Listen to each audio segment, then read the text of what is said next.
you can see why this is happening. I can see why it's happening. But do you agree? I mean, more importantly, because it was just Racial Harmony Week last week, I like to open the floor to my minority friends. Let's say my daughter, right? Now I'm thinking, should she learn Chinese? If that is the direction Singapore is going. If there wasn't an English option, then I would be outraged. But because there's English and Chinese, I don't see the argument of like, hey, it's depriving people of spaces in the course in Singapore. If Keluar Sekejap came for Singapore tour, then they interview Pritam, Petir is like, hey fuck, he's still in our waters. Yeah. Then how? Leave the water's edge. Yeah, then how? Maybe he leave his electoral boundaries edge. When you and I make choices, it's only natural to prefer things that have got street cred, right? Michelin-recognized hawker stalls, Academy Award-winning movies, or even the chicken rice recommended by your auntie. Well, we've talked a lot about eCommerce Expo DMEXCO Asia, the huge e-commerce and digital marketing show happening on 8th and 9th October at MBS. But don't just take our word for it, because it's part of Tech Week Singapore, which recently won 2 major awards, Best International Show in Asia Pacific and Large Trade Show of the Year. And they won those out of hundreds of nominees from around the region. Now that's pretty legit. And this year's show is going to be even bigger because for the first time ever, Europe's most iconic marketing event, DMEXCO, is going to be part of it. That means a whole new stream of awesome content for marketeers, brand owners, and even digital leaders. Because you can expect sessions with speakers from global brands like Google Pixel, 3M, the Hershey Company, Rakuten, Shangri-La Group, and even Ninja Vet, covering everything from how consumers think to growing across all your channels and tech that will last into the future. So remember, it's happening October 8th and 9th at MBS. 2 full days, 1 dedicated floor, and buzzing with energy you'll only get from a real, well-run in-person show. And the best part, it's completely free to attend for tech professionals. Just click on the link in the show notes to get your pass. And now, on to the podcast. What's up, everybody? Welcome to another episode of Yala, your thrice weekly podcast where we talk about the hottest news with a touch of what, Terrence? Good old humor. Good old humor, man. Yeah. It's a brand new month, man. Oh, is it really? Oh, yes, it's National Day month. It's Wow. National Day month. Wow. How are you feeling?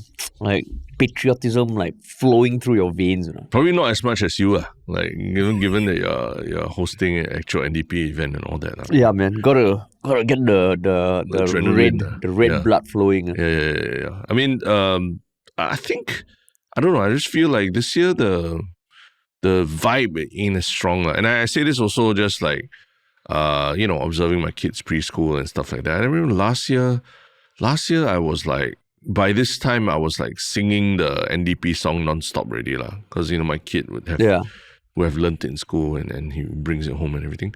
This year, not that much, man. Not feeling it that much. Do you know the name of this year's NDP song? Here We Are. Here We Are. Yeah. Do you think it's well known? I mean, I can't say because I think every year the NDP song is, taught to the school kids and everything. Yeah. But it hasn't, maybe just for me as a millennial adult, it doesn't slap as hard as the saying goes. Yeah, same lah. I mean, it's sung by Charlie Lim and Kit Chan, and I mean they've had hits in the past. Of course, Kit Chan has. Charlie Lim also has had some really nice songs in the past. Yeah, it's great. But this one, it feels like it wasn't a catchy tune that caught on lah. I mean, it's got 1.2 million views on YouTube. Yeah. But I mean, it is the NDP song lah. No, I mean, maybe I'm being partial because last year's Not Alone was like, it really spoke to like, if you grew up in the 90s, pop music, that was I think the sound came from there, right? What was the name of the song last year? Not Alone. Not Alone. Not Alone. King. Yeah. Whereas now it's Here We Are. Like, happy with Singapore? I'm not alone. Here we are. Here we are. Here we are lah. See you outside You see meet me outside the toilet. But here we are. So, like, I mean, you see a lot of flags coming up. Oh, yeah. Sometimes along the streets where you see flags like 1 meter apart. That one feels a bit overkill. Do you get a free flag as well? Like, I think I have to go to the RC. Oh, okay. Yeah, you got a free flag? No, I think on Shopee or something they were giving away free flags or something like that with every purchase. But I think we didn't meet the deadline or something. Oh, is it? Yeah. With every purchase you're getting a free flag? I don't know. I heard something about a free flag on Shopee lah. Yeah. But I just know from my wife that we didn't get it lah. But you're gonna partake in any National Day activities? See the fireworks? Maybe try to see the mobile column, because I think it's going around Singapore, not necessarily just being in the CBD lah, right? Yeah. So I think that the mobile column is pretty cool. I already saw it once. earlier this year. I think in June or something. Oh no, right before our show. But the mobile column is the next day. It's 10th August. Oh, is that what's happening? Yeah lah. I mean, I think a bit hard lah. NDP, you think they got so much free time? Oh, the convoy live here on 10th August. Why not? As we know, the NDP has if been... they bang into lampposts, then how? But that aside, the NDP has been celebrated outside of the main arena many times in our history before. I mean, I also thought, but celebrated has the mobile column gone. Yes, it has gone on the same day. On the day itself, yeah. Oh, then this one different, Terence. Okay, fine, but yeah. Can you imagine how clogged the Singapore roads will be if on 9th August? I mean, but that's NDP lah. That's NDP. So now the next day also going to be clogged. Because they got southwest route around Bukit Gombak, northwest route around Yishun, central route around Bishan, northeast route around Punggol, southeast route around Geylang Serai. Yeah. So there'll be the first ever public pit stops. Yeah. Hey, actually the convoy quite hardcore, man. Yeah, I'm seeing the map. Yeah, it's really spread out across the island. It goes in multiple directions. Almost looks like its own MRT lines. Yeah. I mean, I wish like the Yellowbutt bus could have been part of this convoy. Oh yeah. Imagine. One of the convoy. This one bus. That's the dream. That's the dream. Oh, that's when we know we made it, man. Yeah. Part of the mobile column. Walao, you see tank L25G, HDAFV. YLBBUS. Yeah. Oh, that'd be great. Part of civil defense in Singapore, right? But our yellow bus not the most covert lah. It's not wartime lah, not war friendly lah. But I mean, I also thought it was on 9th August. But important clarification: if you also thought it was going to be on 9th August, and if you're listening and planning stuff, for your kids to watch, lucky, otherwise you just disappoint them. Yeah. But I mean, the good thing now is I think August. Nowadays, the celebration is just spread out over the whole month. Yeah. And then National Day rally takes place a couple of weeks later in August. So, I mean, even NDP, if you don't get to go, there's still a lot of other things that you can do. And this year, obviously, SG60, there's a hell lot of things to do. I think we spoke about even the World Aquatics Championships being an SG60 event. So, partake in that. And then I think a Singaporean just qualified for some... Semi-finals of what? 14-year-old, one of the diving competitions. Oh, wow. Female, is it? Female, 14 years old. Yeah. Solid. So go and support her, man. That's the most Singaporean thing you can do. Yeah. Diving head first. Ainsley Kwang. Yes. So she qualified for the semi-finals of the women's 10-meter platform. Awesome. So she finished 13th, but she's in the semi-finals. Yeah. Wow, solid. Well done, Ainsley Kwang. Nice. Wow, solid. So, yes. Yeah, but I mean, there's always news lah, regardless, even though no parliament is SG60 NDP, but there's still news out there. Yeah, and this news in particular, which we will get to, coming out in NDP month also a bit touchy, but before that, and we also want to announce that our podcast workshop sold out. Yes, sold out. So very excited to do it, the first iteration of this podcast workshop. Thanks so much to everyone who signed up. We'll probably do more because I mean it sold out. The 2 days all sold out, all the slots. But if you want to know when we launch the next workshop or any other cool shit, just sign up for our Yellowbutt newsletter. It's called Your Little Bit, and you can sign up at yellowbutt.com. Yep. But what else is a part of our regular spiel, Terence? Make sure you like, share, follow, subscribe if you like what you're listening to. I think last episode we got a bunch of people who, encountered Jinx Yo for the first time as well. Yeah. So these are the kinds of interesting people that we feature on our podcast too, not just politicians, because we're not just a political podcast, right, Harish? We are not. We are a socio-political commentary podcast. Is that too serious? Entertainment comedy podcast. So I mean I don't know but I always feel like we always come from a place of comedy. Yeah, comedy first. Seeing comedy in everything we do, not just in entertainment, but even just daily life. Yeah, and it just happens that in politics there's a lot of comedy. Yeah. So it's a natural confluence. But if you also want to work with us or partner with us in any way, you can reach out at contact@ministryoffunny.com or just drop us a message on ministryoffunny.com. Yeah. Sweet. All right. Yeah, cool. This first topic, let's get your juices running. It makes you really think about Singapore. I mean, incidentally, it's only one article on CNA. None of the other major mainstream publications have published it, I think. But it has caused quite an eruption of reactions on like Reddit. Online on Reddit and all. So the title of the article by CNA came out on 29th July. It was updated yesterday. As Singapore grows in popularity with Chinese students, universities roll out Mandarin-Taught programs. So basically, the 4 autonomous universities, NTU, SMU, SUTD, and SUSS, will launch new postgraduate programs in Mandarin in the coming months.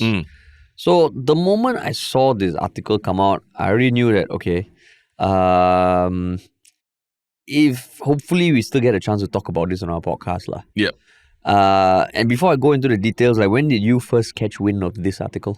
I think when it came out. Yeah, when it came out. I mean, when it was posted on Reddit, because I think that, like I mentioned, it got a lot of reactions. Yeah. But I didn't really read the article into it that much until we mentioned that we'll do it here. Yeah.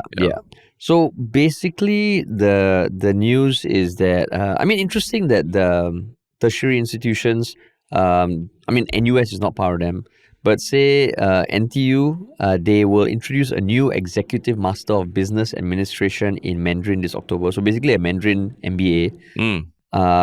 They already have 3 existing Mandarin medium programs. Yeah. Which is also, news to me. SUSS launched its first Mandarin medium postgraduate course in 2024. And it has received a lot of interest. And SUTD, they will be offering. It will be the first program, which is Mandarin-Taught courses, will start in September this year. Yeah. So they currently bilingual program though. They already have. Yes. Okay, that was a correction that was done yesterday. Yeah. The program is bilingual and includes Mandarin-Taught courses. So I think the bigger thing generally is that there are at least NTU and SMU launching Mandarin-only courses. Yeah. Postgraduate courses. Yeah. And then, the details in the article go on to about the specifics. There are interviews with the students or prospective students. But you read the headline, you read the article a bit later. Yeah. Like as you read it, as you digested the info and the news, what were your thoughts, Terence? The article itself states a lot of the obvious, right? That there's a bigger, not say obvious, but I think stuff that we've already heard before. That NUS does appeal to a lot of Chinese students. Even more so than US universities now, right? Because of the situation in the US and stuff going on with Trump and the US universities and everything, right? So NUS and Singapore, the brand of NUS and Singapore has received quite a bump, right, in recent years, where the Chinese students do want to, they like the fact that NUS is very highly ranked in the world university rankings, and the fact that Singapore is quite a comfortable place for them to come to because a lot of people here also speak Mandarin and stuff like that. So that all those parts are obvious about the universities trying to tap this pool of people and all, and now introducing Chinese language postgraduate courses, right? So yeah, nothing too out of the ordinary for me when I read it.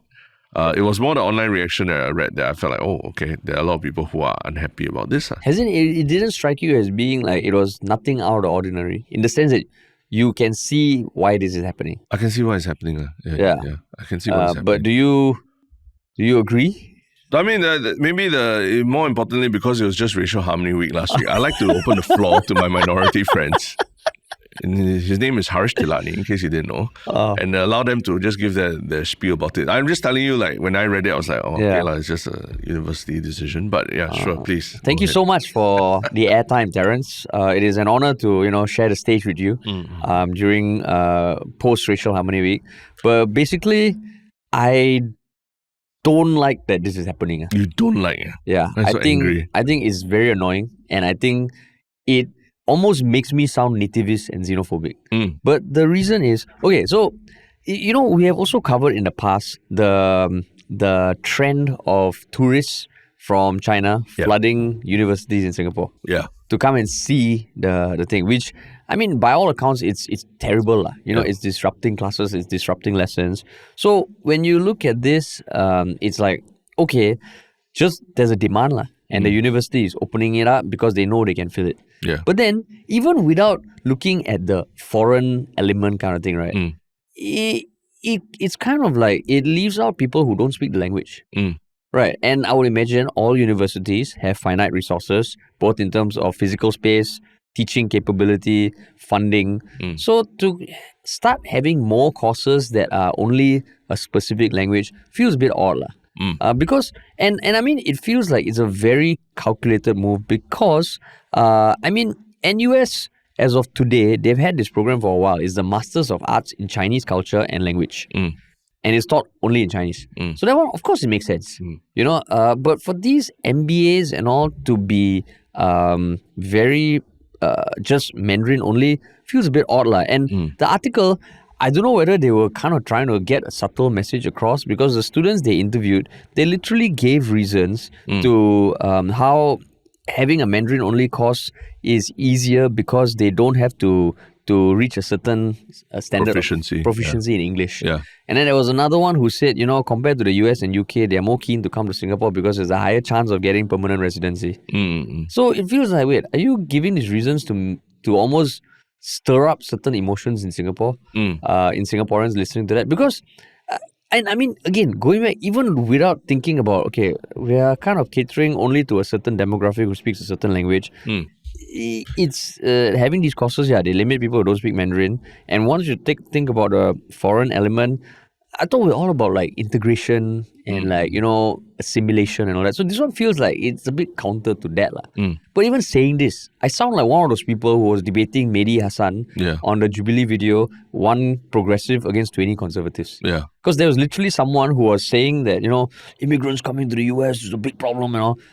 I'm not saying it's a problem, but I feel when it's institutions like this that will do this, it doesn't feel right.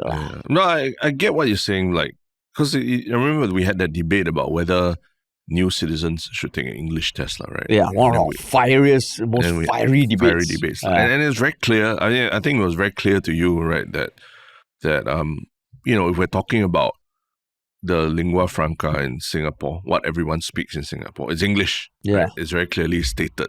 You know, that English is our language of commerce and everything. Our official language is Malay Samoa, right? So they should at least learn how to speak English. And that is because they are trying to be citizens. But is the university required to have a private university, right, in US, everything, that appeals to, you know, international students and everything? Is it required to have that same mission of like integration of Singapore society into Singapore society also? Or is it, you know, they should pursue what works best for them as like, you know, as a university and as a business, right, to make profits and everything. Because these courses, it's not that they don't have English courses or they're replacing English with Mandarin, right? Aren't they supplementing the English side with also the Mandarin side? So if you want to learn it in English, I think you still can, right? But if you want to learn in Mandarin because Mandarin's easier for you, there's the option also. So as a university, do they have an obligation that they have to care about the CMIO breakdown in Singapore and they have to cater to the feelings of Singaporeans here? If you want to take the English one, take the English one. Or if you don't want to take the Chinese one, don't take the Chinese one, right? Yeah. Is that necessary though? So that's where it becomes a bit tricky. I mean, just from doing a bit of research, I mean, I think a lot of the universities, if not all, do receive government funding.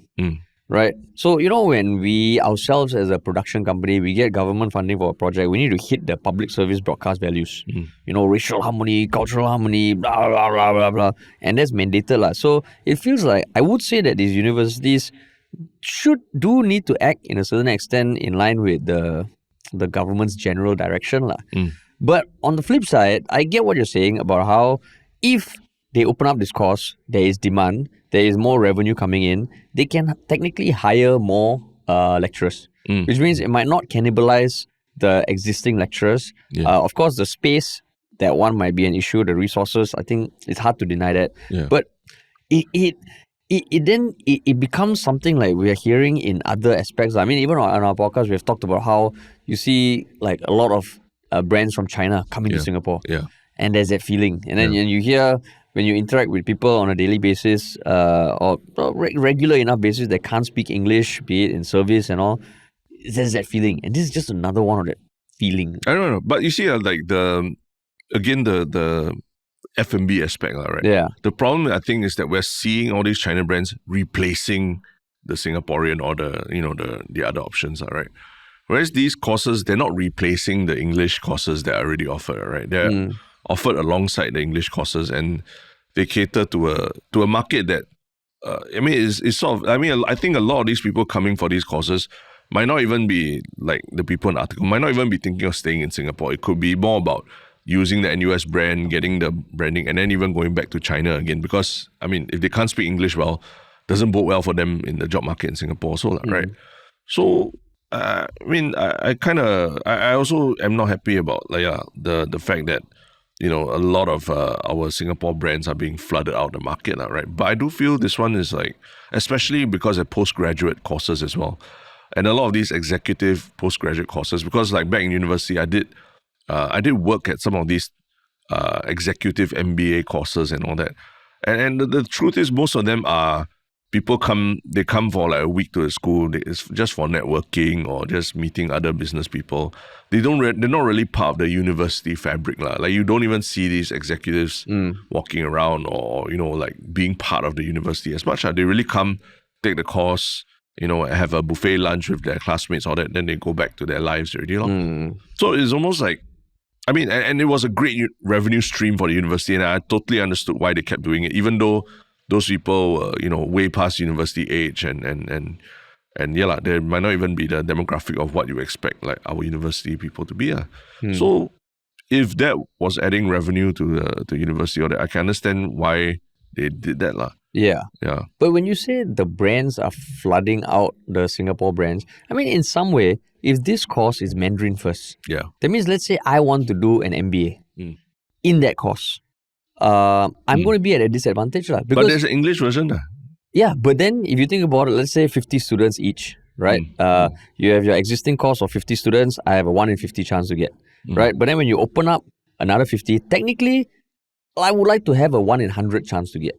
Okay. And no, as in like not 1 in 100. It's like like more slots for me to choose from.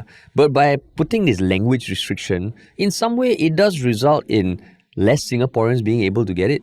Because to me, I'm like, you are spending the resources to open up 50 more slots, but I'm not going to get any chance to apply for that because of a language thing. When we talk about like the jobs having a Mandarin only requirement, that one, for certain jobs you can understand, but generally it is frowned upon, right? So when it comes to academic opportunities, especially, I think it's for a fact that the resources of the university, even if they wanted to build another arm, it will be shared. And I feel like it's a cost that, I don't have a chance to apply for. And it reinforces the idea that Singapore is something maybe we have to accept. It's catering to other, like, not only that there's this Singapore Inc. feeling, you do it for profit, you do it for sustainability, which might be the reality, but it feels like it's another one that doesn't, it feels a bit too, just focus on capitalist and revenue. Correct. Yeah. But in some way, not, I don't know, I don't have the statistics. Is it really like oversubscribed until like Singaporeans are clamoring all over it? So I don't know. They can't get in, right? Yeah. So that's my thing. Like if it's not the case where it's Singaporeans are not clamoring to take this course, and I don't know if a postgraduate course MBA kind of thing at US, I'm not sure how popular that is, compared to doing MBA elsewhere. Because part of the purpose of doing MBA, a lot of times people do MBAs in their careers because they want to have a completely new experience, right? So they don't even think of going to a local university for MBA. They usually go overseas, opens up to a different market and everything, right? So are many Singaporeans rushing to take this course? I'm not sure. That's one thing. Yeah. But even then also, it's like, there are differences in the language of instruction, Yeah. And I do also ask, is it the case that every university in the world like good universities, not in the US, like, right, outside the US, Europe or anything like that, do they only offer courses in English or only in the native language? They don't. They don't. And I say that with my own experience of having done exchange elsewhere as well. There are courses that are conducted, when I was in France, there were courses conducted in French, and courses conducted in English. And you kind of you choose from it, but I wouldn't look at it as much as like, oh, because like this course is only in a certain language, right? Then I won't take it. I mean, it's just what it is. That course is catered for that language and for that particular group of people who speak that language. Yeah. And I mean, that's why if there wasn't an English option, then I would be outraged, right? I think that was bad. But because there's English and Chinese, then I don't see why I don't see the argument of like, hey, is depriving people of spaces in the course. No, but even the example you gave, English and French in France, you can almost understand the logic, right? English being the global language and French is the national language, which in this case in Singapore, the national language is Malay, right? But for this, it feels like a very calculated move because there is demand from a certain demographic. And that is where I feel like just because there's demand, like everything we hear, even the ministers and PM Wong say, there is stuff that is purely for economics, but there is stuff about the social compact. And what gets to me is like there's all this talk about assimilation and how, the Singaporean identity is strong and all. And I mean, I know that language testing is always a touchy topic. I know the opposition parliaments have brought it up, MPs have brought it up in parliament, and there's no direction on that. But this one, it feels counter to that because it is purely just economic decision.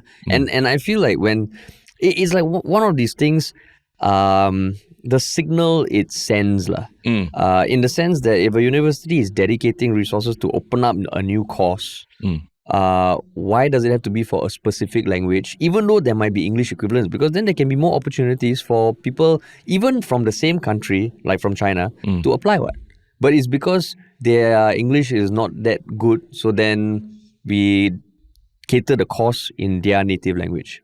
So that's why I feel like the reasons and maybe the clarifications, maybe info that, okay, this is not oversubscribed. In fact, we have trouble filling up the current course. That would help.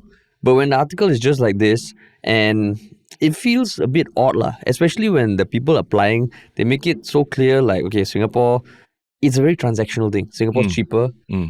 Singapore is easier to get permanent residency. So I want to apply that compared to the US and the UK.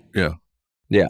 But I mean, just going back to that thing about, a university in France offering English language and French language course. Maybe English also, maybe they offer it because they know it's the language of commerce and that will give the students more international reach, right? And so in some ways it's driven by economic considerations, also opens up a market for them as well, right? When they offer, say a French business school or a European Switzerland business school offers an MBA program in English, right? Because that opens up the market to them as well. And in some way, if our universities are moving away from English as the dominant language thing as well, maybe that's also hedging against like what is going on in the global economy as well, right? Where, the reliance on America or the Western-centric powers as that is like where the balance of power is in the world. It needs to move away from that. Maybe this is a step in that direction, where it doesn't like, why is it that only if you speak English then you can attend a Singaporean university, right? I'm not saying that it will only be, that's why I'm saying maybe it's not only it shouldn't only be Chinese, right? Given the fact that we are in Southeast Asia and that we want our Singaporeans to take a bigger interest in ASEAN as well, maybe we should start offering some of these courses in other languages like Malay or Tamil as well, right? And alongside those, then maybe it's again more fair, right? Between the CMIO and all. So I think that's where I see that actually, if this is a first step towards that, I think it could be a better thing, moving away with the hegemony of like, English language being like the defining characteristic of a university education. Yeah, and I agree. If there are courses in other language like Malay, Tamil, I would be in support of that. But I think that's a big assumption that this is a first step. Because I give you an example. If this is the direction that Singapore is going, trying to play the game, then B is not explicit. And that's what I find a bit weird. On one hand, we're talking about all this racial harmony integration. Because let's say my daughter, right? Now I'm thinking, should she learn Chinese? If that is the direction Singapore is going, then I want to hedge my bets, right?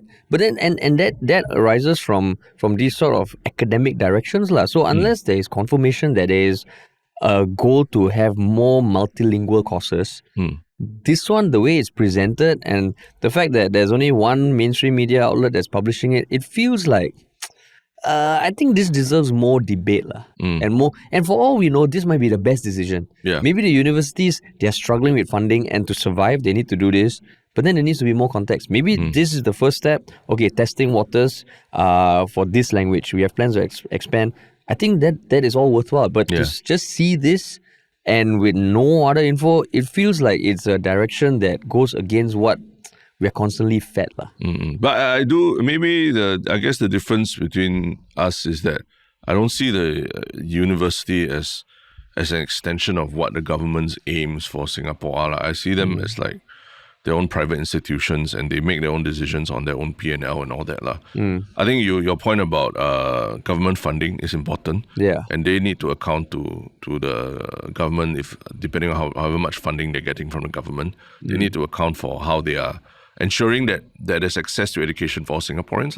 Yeah. But again, because I see that this program is it's not an undergraduate program, it's a postgraduate program. And I'm like, okay, I mean, I understand why a Chinese person would take this, and then this boosts their own chances of employment in China if they go back to China. I mean, it's for people who are there are a group of people who are very China-centric, right? They believe that that's the future, and they want to really lean in on that. And it might not even just be entirely Chinese students. There could be Singaporeans who also take this course, right? Singaporeans who are very interested in China, and want to further network with people there, So that's why I'm like, okay, I mean, maybe I don't see the university being a big part of this, of maintaining the social fabric in Singapore, and having such a big effect, especially for postgraduate courses that are not taken. Most of the time are not taken by. I'm guessing most of the time not taken by local students also. Yeah. I mean, the more we talk about it, the more I feel universities have a part to play in furthering the government policy. Who set up the universities? I don't think it was private individuals, right? It was set up with resources from the government. So if suddenly along the way it's privatized, then it also becomes a very tricky thing, because at the end of the day, it was started for a certain reason by the government. And I feel it does have a role to further, or I mean, if you want to debate government policy, you're not sure, but it should be more aligned than less aligned with the government policy. Yeah. But I mean, it can't be everything needs to be under the umbrella, right? Like true, you draw everything back to, it started by Singaporeans, so it must be for Singaporeans. So all courses must be for Singaporeans. Yeah, I mean, I'm not saying all the way, because in some way I feel academic institutions should challenge the government. That's what like the Institute of Policy Studies do with research papers that sometimes questions the status quo. But I'm saying, like, when it comes to policy-wise, I can imagine they're doing research like that to further discussion on important topics. Yeah. So that's why I feel like it's not like, of course, we don't want like the Straits Times, they just echo what the government says.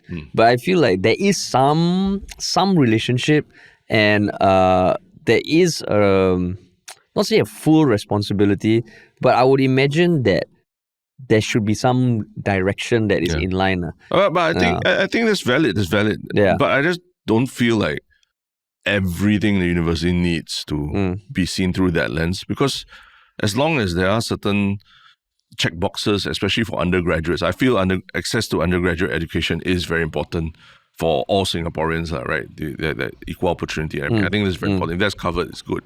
But all a lot of the postgraduate stuff and MBA stuff and all that, I feel like it's a way for the university to, spread its branches overseas, have its reputation overseas be even better and everything. Because there is, I feel like there is a bit of a window here where right now everyone's very uncertain about whether the US is going to be the global leader of the world. So if also that allows Singapore to attract more, academic talent or whatever to come to Singapore to do research or, just discover Singapore as a good place to place themselves. We have a bit of a window as well. So I kind of like, I do feel like it's a bit nativist to think that like all our institutions need to adhere to not adhere entirely to a CMIO framework. Like everything has to be CMIO for it. I'm not saying everything's CMIO. And that's why this discussion, it does make me sound like a nativist. And certain things I'm saying, I also don't like the fact I'm saying it. Yeah. But it is just one of those things that I think needs further discussion. Okay. Yeah, because I'm not saying CMIO and all that. I'm just saying that this one, in addition to the other stuff that is happening, discussions around, the scarcity of F&B retail spaces. Yeah. Everything is about scarcity of resources. In Singapore, everything feels like it's scarcity of resources. When it comes to this, it just feels like, okay, either we need more context to understand the decision, more plans. And I do want universities to feel they have the autonomy to do what they feel contributes the most to intellectual discourse. Yeah. And they are known as autonomous universities, right? But when I read this, just taking at face value whatever I could find online, it just feels like either there's not enough context or it's a direction that is a sign of things to come, which I feel a bit like shit. Then how does it impact me? How does it impact my daughter? How does it impact people who don't speak this language? Yeah. And if it's a reality, they have to accept that the world is going to be the Chinese superpower. That's one thing. But then coming off everything we're hearing about the social compact and all, it just feels a bit at odds. Yeah. Well, I mean, there's going to be, you're going to be in for quite a rude shock as well when your kid enters the school system also. Because I think that maybe is even a more important discussion, right?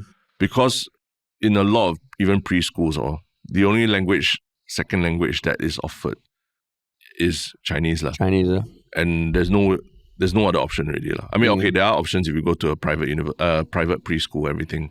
There are options you can go and study some exotic French or something like that for expats and all that, right? But for the most part, even our local preschools, it's really the only other language that they do offer is Mandarin. I mean, when I Google, apparently Singapore preschools, MOE kindergartens, they offer Chinese, Malay or Tamil. I mean, okay, I don't have practical experience, but let me see. I mean, on the MOE website, preschool, MOE kindergarten, your child will develop listening, speaking, and early reading and writing skills in English and one of the 3 official mother tongue languages, Chinese, Malay, and Tamil language. Okay, maybe, yeah. So government preschools, they do offer this. I'm not saying NUS are government institutions, but the fact that they receive some funding and they adhere to MOE guidelines, I think it's not purely private. Yeah. Like private preschools, do whatever they want. Yeah. I can't control. Yeah. So there's a lot of private preschools that are really just Chinese only. But I mean, private preschools, to me, if you're purely private, there's some difference. So that's where I feel like the university, there is, even if it's a bit of overlap, right? These sort of things, I think, deserve more discussion. But I mean, that's the thing, like the preschools also, they do, the government does subsidize the parents who go to some of these private preschools also, you see. Yeah. So, but they don't have that requirement that they have to have everything in all languages. But they so. Subsidize the parents, not the entity, right? Correct, but the entity benefits from that subsidy. I mean, ultimately, if a subsidy is paid to the parent who pays it to the preschool, they benefit. Yeah, so, I mean, but that's a bit more indirect. Like you give CDC vouchers to someone, they buy cigarettes. Can you say that the government is like subsidizing cigarettes? I mean, they subsidize the education outright, what? Yeah. They are only subsidized for education. Correct. That education is, that money only can go to a school. True. But it's still the parent's choice, what? As opposed to giving the funding direct to the organization. Yeah, so I'm saying that the organization is allowed to receive that.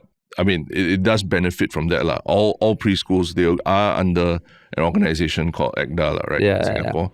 So they are under scrutiny. I mean, they are under the organization the government organization that looks after them also lah. Yeah. But that's why I do feel like if there's a discussion of these things about the language instruction in schools, I think my bigger question would be about at the lower, especially lower levels of preschool and primary school and everything, like whether the same kind of resources are dedicated to all different languages and all that. But that's where universities, I feel like they're at this stage of like being, to me, I see them as private, autonomous kind of institutions already. That ideally also don't rely so much on government funding because, we want academic freedom in our universities also, right? Yeah.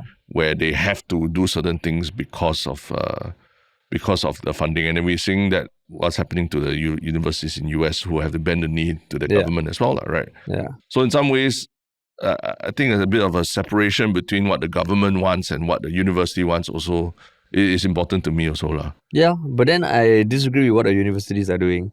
And I think comparing the preschool thing to universities, to me, is still very different. One, you're giving the subsidy to the person who has the choice to choose the preschool. One is you're giving the academic institution. Yeah. So at the end, the funds received by the academic institution, they might both receive funds from the government, but to me, the way they receive it is very different. Okay, I mean, I don't know whether the schools itself get any kind of funding from any government entities or what, right?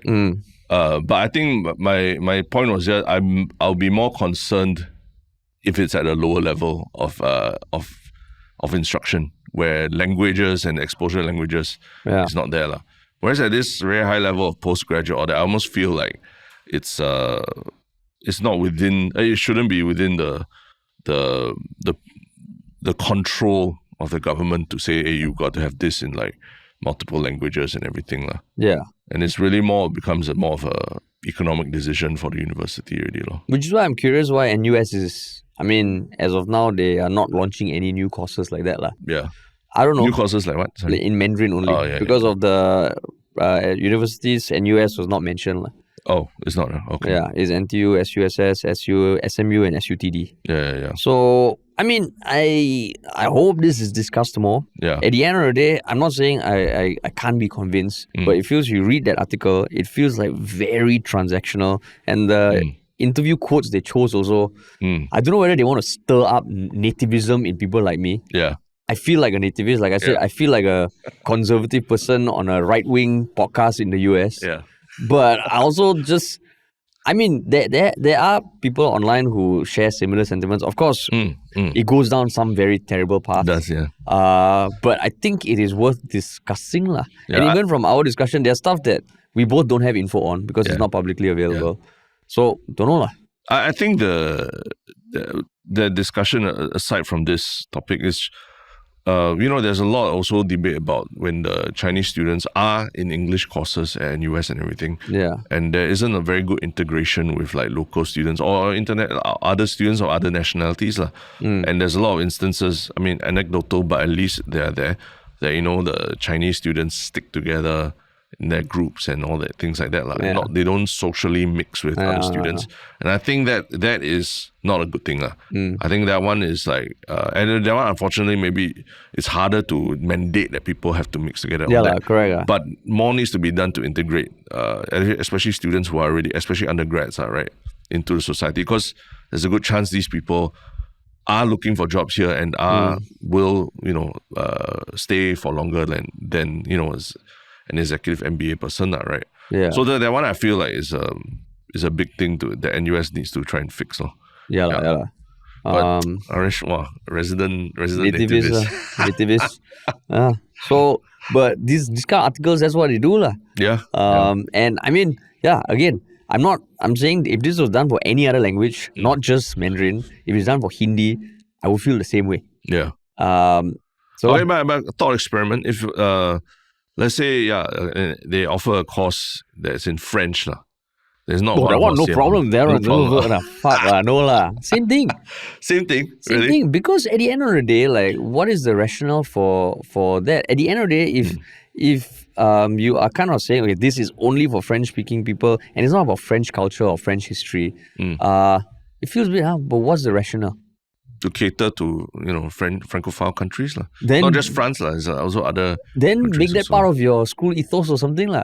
To me, What- no, like you said this might be the path of the world going forward. Yeah, It might be something all of us need to take. Maybe in future we take courses in Russian. I don't know. yeah. But there's a bit of a contradiction or like incongruency between generally what we are told, about all like that, what I mentioned, like social compact, racial harmony, Singaporean identity, and then things like this. If the direction or the NDP rally, NDR National Day rally is like, what, we are catering towards a Chinese superpowered world, then it's like, okay, I can disagree, but then it at least gives context and is a bit more explicit lah. Yeah. So to me, it's like the messaging, the sentiment it arises, it makes me sound xenophobic and nativist, and I feel there needs to be more discussion about this lah. But I mean, discussion or more info about the context and the direction of things like this happening. So lah. what as in what kind of information do you think would be helpful for you to, I don't know, maybe feel more comfortable with like this decision? Huh? I mean, where do you see these courses going? Because I would imagine you're launching a course. It is not just let's trial. Yeah. There's definitely some sort of plan. Okay. What are the reasons that led to this? How oversubscribed is the current course? Where does the uni kind of see the next few years going in terms of catering to different demographics and all? Of course, they don't owe it to anyone to do that. But I'm just saying, when I saw this article, when I read it, I'm like, this kind of echoes whatever we've been discussing about how Singapore feels like Singapore Inc. lah. As opposed to something that is more about really the Singapore identity, social compact coming together lah. For me, I actually don't care so much about this course. But what I want to know is how NUS is dealing with integration of its, like Chinese students. Why NUS specifically? Or any your local university lah, dealing with integration of different students, different nationalities within their student population and all that, right? Just because I feel like that one really is where there's a lot more pain points for local students, a lot more pain points for even just socially in Singapore, like, because they're here for 4 years, right? For undergraduate course, it's very long, and a lot of them, they do end up staying here to work and everything also. So I want to see more integration of like those younger undergraduates here, and maybe if I know that they're doing stuff to address that a lot more and make sure that there's the message of integration and multiculturalism is really pushed in there, then I'll be like, okay lah, then you do your little MBA master's course 1 year in whatever language. I don't care so much. Stuff like that lah. Yeah, stuff like that. I think the feeling is that because they have not adequately addressed the prior problem of undergraduates integrating, that this feels like like taking it to the nth degree, like a slap in the face of people. When to me it's like, okay, that's an economic decision. I don't feel that much for it, but I agree that NUS is in recent years has not had a very good reputation about those things. And I mean, maybe NUS also never launched any course because they're like, fuck, way people say we close down Yale NUS, we burn the books, and then we start this new course. Correct, yeah. So maybe they are buying some time also lah. Yeah. So basically, this is this is progressive against conservative. No. I was going to say this is the point where the dean of NUS will come on Yalabat and then he will apologize to you. I would like to apologize to you. No, but NUS never launched this kind of course. Sorry, no, never launched. It's a panel of all the 4 deans. They need to do a press conference apology to Harish. Now I belong on Singapore Raw lah, instead of Reddit Singapore. That's me. That's my new home ground. Yeah. What to do? But yes lah. These discussions don't stop at our water's edge. They also go over to cross-border to Malaysia because our dear Pritam Singh, after his appearance on the Malaysian podcast, now we finally hear back from the Malaysian podcast about what they think about the whole hoo-ha about that, right? And what is their response? It was anchored in a video the Keluar Sekejap host released on 29th July, which was, like part of their regular program lah. It was a Q&A session where they answered questions from their listeners and all. And towards the end, one of the questions was, the podcast is mainly in Malay. Of course, they throw in some English phrases, but it's mainly in Malay. And the question from the fan was, are you going to do a Singapore tour soon? Yeah. So then they went on to explain how they probably won't for a number of reasons. That it feels like it'll be tough to talk about politics of Singapore as freely as they would like to. Yeah. They often make jokes and they don't feel they'll have the freedom to do it. Compared to if they were to go to Australia and Indonesia, they would. They also criticize the PAP for their response to Pritam appearing on their podcast. And I think I quote, he said, "So I don't understand when they want to talk about other people's politics, it's fine. But when it happens to you and Pritam comes to talk about the Singapore election, suddenly it's, foreign interference." I think I have a lot of friends there, but the PAP needs to grow up. Mm-hmm. And Mr. Khairy especially said it was such an immature take. He was referring to how the PAP issued statements on their blog, Petir.sg, condemning Pritam appearing on their podcast. Yeah. So I mean, it's now got an article written about it on a lot of online chatter. But like, what are your thoughts? I mean, I watched the podcast. First thing on my mind was like, why is this not in English? The a lot of Malaysians speak English. So why is it not in English or Chinese? No, I'm kidding. Very easy to debunk that, but go on.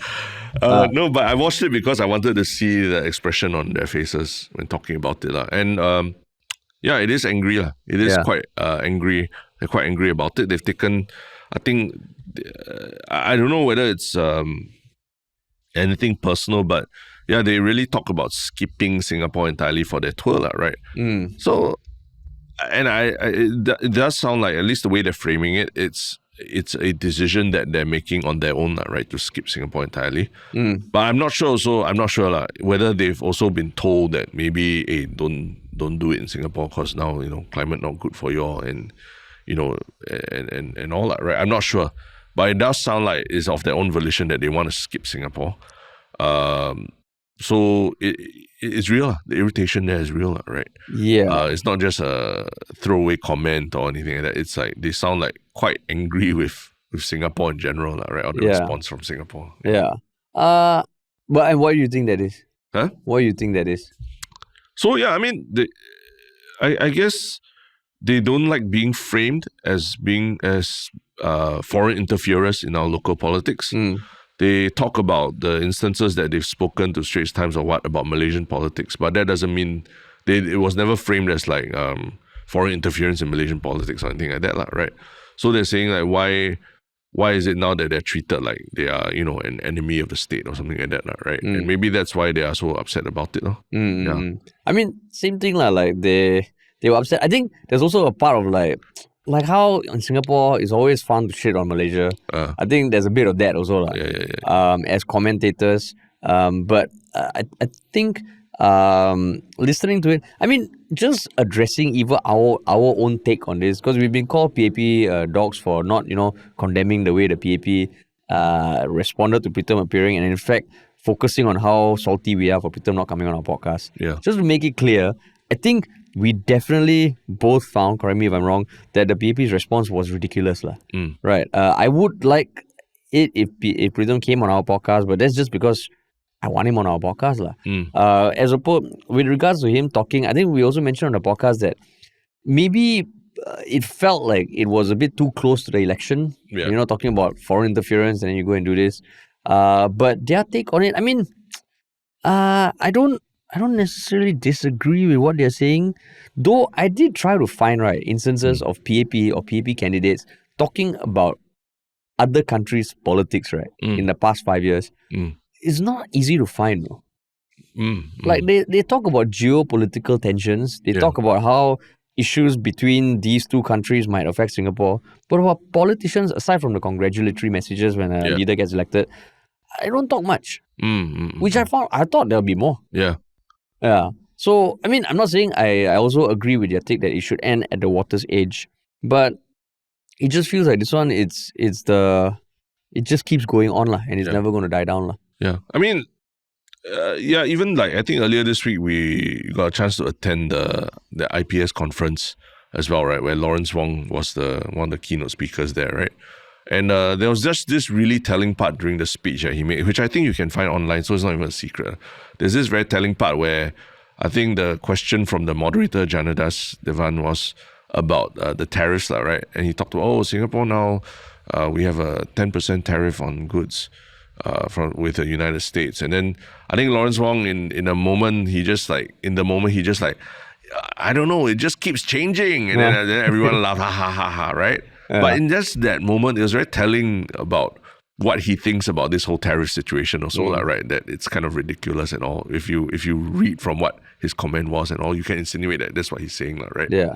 But at the same time, then when you listen to his speech, he's very careful about what he says about the leaders of the US and everything like that as well, right? So I think they do a very delicate dance, right? Of like they give you little peeks into how they think, but going outright and saying bad things about other countries, like I think it's a big it's not kosher, right?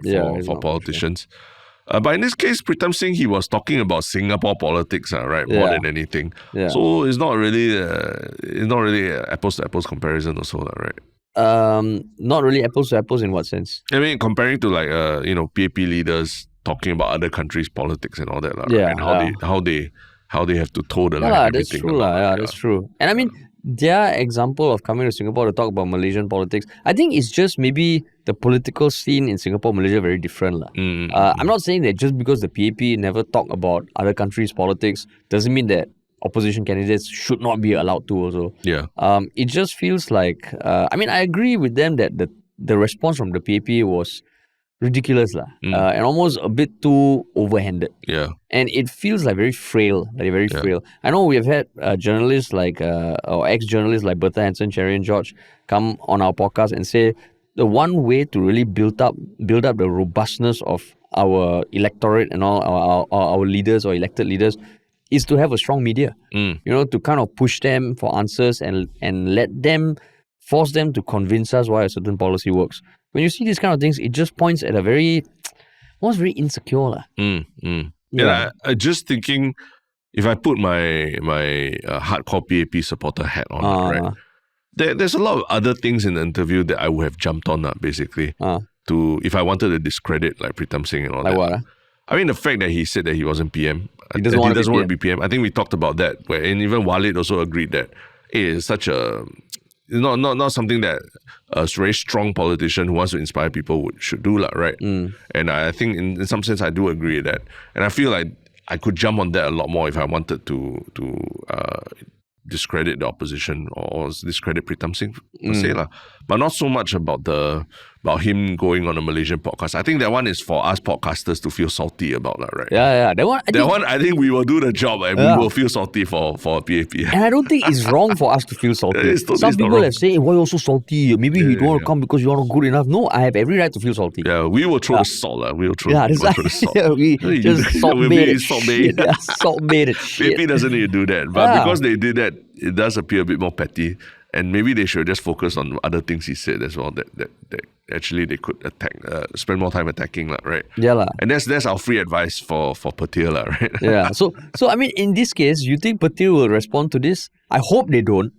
I really hope they do not put out something saying, we do not appreciate foreign ex-politicians talking about our country's politics and blah. Please, Patil, do not put it out. If you're drafting something now, we're like, what's up with Khairy? What is Khairy up to? Please do not, because the response was not ideal. I do agree that it was immature, but I mean, I hope this thing ends also. And I think Khairy spends a lot of time in Singapore, right? I think that he was High Rocks event, right? He was taking pictures with even PAP people and all who at High Rocks event. So he's got friends here, but maybe I think they also try to make a differentiation that it's maybe a pocket of people within the PAP or something like that thought this was a good idea, not necessarily at all. But the more they talk about it, it does sound like they're very angry with all of Singapore for our response as well. So Pritam made us salty, and then our government made Khairy salty. Feels like we all just need to sit down in a room and hash it out. Yeah.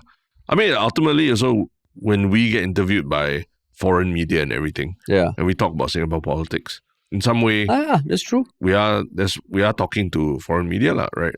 But they come to Singapore lah. They are in Singapore lah. Maybe that's the thing lah. Maybe if you did it in if, Singapore. If Keluar Sekejap came for Singapore tour, then they interview Pritam. Then Singapore, the petir is like, hey, fuck, he's still in our waters. Yeah. Then how? Leave the water's edge. Yeah, then how? Maybe he leave his electoral boundaries edge. Yeah. But yeah lah. So, I mean, hopefully, Keluar Sekejap also doesn't boycott Singapore for too long. I think they have a big listener base, and I think a lot more. I would love to see more of these kind of things where podcasters, do tours around the region and then come to Singapore, and it kind of opens up everyone's minds about the possibilities of what a podcast can be for people, right? Oh, yeah. So I want to see them here. Yeah. So I mean, hopefully we can even get them on our podcast. Yeah. Right? We are in KL. Yeah. So we'll try to make that happen. Yeah. But yeah. What is your one Shiok comment? Oh, yeah, let me pull mine up. You have yours already? Yeah, I have. So mine was a Reddit post, which I mean has no comments, but I mean a couple of uplikes. I just thought it was funny. It was posted on Reddit by Bole Bro. So the title of the post is, ever listened to Yalabat and thought, if I said this at work, HR confirmed schedulers, coffee chat. And they go on to say there are moments in Yalabat episodes where I genuinely pause and think, wait, are they reading my Slack messages? Like that episode where they dive into performative workplace culture and how everyone pretends to be okay during back-to-back meetings, even when we're all slowly disintegrating inside. Or when they talk about how Singaporeans default to passive-aggressive comments instead of just being direct. Painfully accurate when in a Zoom call and someone says, just to clarify for the third time in 10 minutes. Which episodes hit closest to your own 9 to 6 grind? I mean, I just thought it was funny. Today's episode, confirm some of the stuff I said, it would be up for HR scolding. Yeah, correct. Right, yeah. Not being friendly to our foreign colleagues and all. So I just thought it was a funny comment. Yeah. Cool comment. Yeah. My one Shiok comment is actually from our last episode with Jinx. I think a lot of people, maybe they haven't.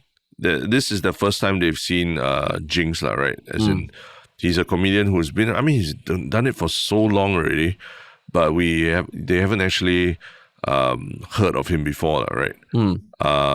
So it's pretty cool that there are some people who are just experiencing him for the first time, and they actually like Grace Yu saying, more strength to Jinx Yo for continuing to push the envelope closer to the invisible, very edgy boundaries that defines Singapore's maturity in owning our comedy. So it was quite an intellectual discussion about his approach to comedy and everything also, right? And sort of understanding his approach to being a Singaporean comedian who is trying to find success not just in Singapore but other parts of the world also. Yeah. So I thought, this is an interesting perspective that maybe a lot of people haven't heard of. Yeah. Which is why we're a comedy podcast, guys. Yeah. We're a comedy podcast. Not a political podcast. Not a political podcast. Correct. But yes, what is your one Shiok thing? My one Shiok thing is a podcast also. It's called Dissect. I don't know if you've ever heard of it. No. It's a podcast where music analysis podcast that breaks down one album per season, and then it analyzes its lyrics, music, and overall meaning song by song in each episode. So they actually dissect a lot of hip hop music, which is pretty cool. But the one that I've been listening to lately that is I'm still in the middle of because it's almost 2 hours long is when they're doing this they're doing this series called Last Song Standing, where they take two seminal albums from like two different artists, and they compare them side by side, and they kind of like try to see which one is more important. Yeah, more important for music history. So this episode is Twisted Fantasy versus Take Care. So it's that they took Kanye West, My Beautiful Dark Twisted Fantasy that was released in 2010 versus Drake's sophomore album Take Care, which was released I believe in 2011, and they compare them in terms of like they dissect each album, and then after that they compare them and which one is more important in music history and debate about it. So it's super interesting because they give a lot of context about when these albums were created. Because remember, Kanye West in 2010 versus Kanye West today, perceived very, very differently, right? In 2010, Kanye West was seen like there was an eccentric genius, right? Yeah. Today, he's just seen as a racist, homophobe, Nazi, whatever, Also, it's considered a podcast, lah. It's a podcast. It's a 2 podcast. hours long of them just talking. And as mentioned, same thing for Drake, lah. Drake in 2011 versus Drake today, viewed very differently, lah, right? Oh, shit, but man. they take both these flawed geniuses and then compare the two works of art that they've created during a very similar time period, and kind of just goes almost track by track, and just to help you understand like why these albums have their place in history in spite of how terrible and controversial some of the things that they've done in more recent years as well. So the description is 1 album per season, lah. So this is for the full Dissected podcast, but I think this is a special mini series they're doing where they're doing last song standing. So comparing one album versus another album, which is quite interesting format, lah, because they have to justify to each other like why they think this album is better than the other option. So it's actually really interesting to listen to. Interesting. Yeah. Okay, cool. Mine is I've really been enjoying Jon Stewart's return to the Daily Show. But recently he took a break or something, and there was a fill-in host, and his name is Josh Johnson, lah. So he's a stand-up comedian. He's been on the Daily Show. He was appeared first on Tonight Show, Jimmy Fallon before 2017. Since 2017, he's been a writer for the Daily Show, lah. But now he's added to the rotation of hosts alongside Ronnie Cheng, Jordan Klepper and all. But I would say, like, in terms of hosts, right, I actually like him a lot compared to other hosts. Oh, yeah? Like Ronnie Cheng as a host, I think his persona is too angry to be like a host. I'm never the biggest fan of Trevor Noah, but when I watched this guy, I actually liked his approach, because I mean Jon Stewart is still the king because of how he dissects news through comedy. Yeah. But I thought this guy, for like just the first few episodes, I thought he was damn good. And I thought he was that's cool. The Daily Show, I don't know, felt like over the past years it was kind of dipping and all, because the US also more polarized. Then Jon Stewart came back. He's been amazing. And now this is Josh Johnson, pretty solid. He used to be on the Tonight Show, is it? Like as a writer. He started off, Tonight Show as a writer there. Then he's been doing his own stand-up comedy, but he's been with the Daily Show since 2017. Oh, cool. Yeah, so since 2023, he's been doing more stand-up, but 2025, he made his debut on July 22nd, 2025 as host of the Daily Show, stand-in host. I thought he was pretty damn good, man. So kudos to Josh Johnson, man. Nice. Sweet. Cool. All right. So another week of podcasts. As we usher in the NDP week next week. Remember, if you enjoyed the podcast, please share it with at least one person who may not have heard of us. Follow us on social media, Instagram, TikTok, Reddit, Telegram, because we upload a ton of content. And if you want to work with us, email us at contact@ministryoffunny.com or check out ministryoffunny.com. Awesome. Thanks for listening, everybody, and we'll talk to you all very soon.